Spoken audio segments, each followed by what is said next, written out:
Xenophobic Aussie like Steve Etwell are these days relatively slim.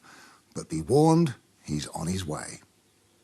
When it comes to jokes about swarthy foreigners, Etwell can't hold a candle to David Oldfield, former political advisor to Pauline Hanson and now midnight to dawn presenter on Sydney's 2GB.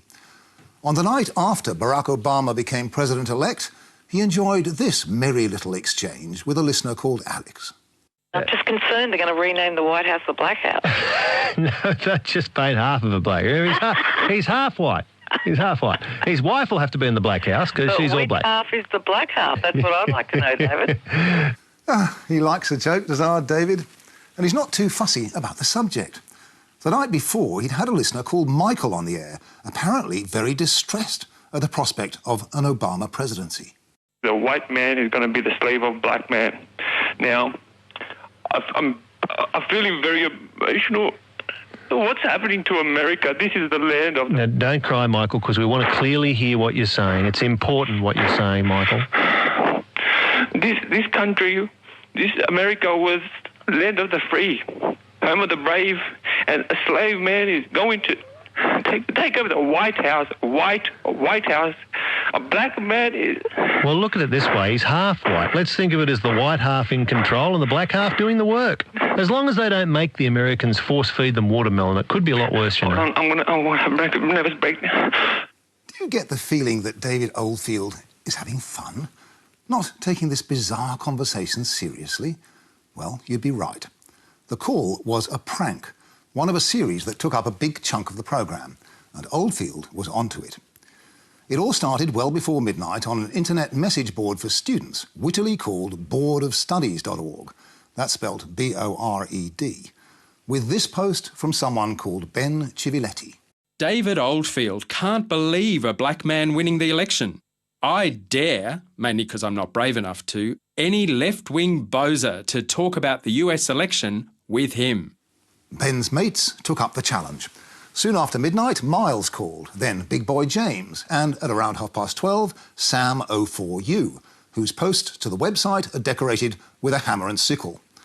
But discussing Barack Obama on Oldfield's radio show, Sam's politics were very different. I mean, aside from his documented links with domestic terrorists, radical Muslims and other such, the man is a socialist. Yeah, the socialism thing's the most obvious and prominent one for me. All of the other matters may not be entirely correct. The link's actually pretty well defined. Actually, I called him a man. I don't want to insult mankind. He's a subhuman. He's not really a man. I mean, can you imagine that? David Oldfield could. At least he didn't react at all to Sam calling Senator Obama subhuman on air. So Sam obviously decided to see how much further he could push this sick game. I say lynch them all. Lynch Obama too. Well, I don't know about lynching anybody for it. Mate, we should hang them up like they did years ago.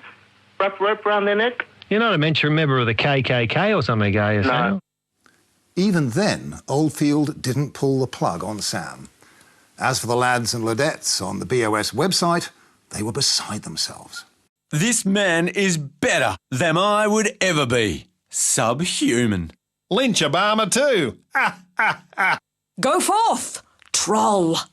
According to Wikipedia, a troll in internet parlance is someone who posts controversial, inflammatory, irrelevant or off-topic messages in an online community with the intention of provoking other users into an emotional response. And Sam was trolling the Oldfield show with a vengeance.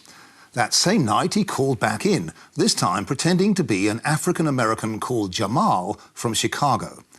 By now, Oldfield was onto him and happy to play the game. And you letting people come on here talking about lynching Obama. That's crazy, man. That's messed up. That's no good. But what do you think? Do you think they wanted to lynch the white half of him or the black half of him? The black half of him. Well, they'd only half lynch him then. Why you ain't defend us, cracker? Well, that's not for me. What actually is a cracker? I thought it was something you put some cheese on. You is a cracker. I is a cracker. You is a cracker. Oh, okay. Right. Are you having grits today at all? What you talking about? Well, isn't that what you people eat, grits and watermelon? Why are you being a racist on the radio? I'm just playing along with you, Jamal. Playing along is right. In fact, later that night, Oldfield told his listeners, I mean, there is a chance that Jamal was extraordinarily serious. Not a big chance, we don't think. Not a big chance. But it was all a bit of fun really, I thought.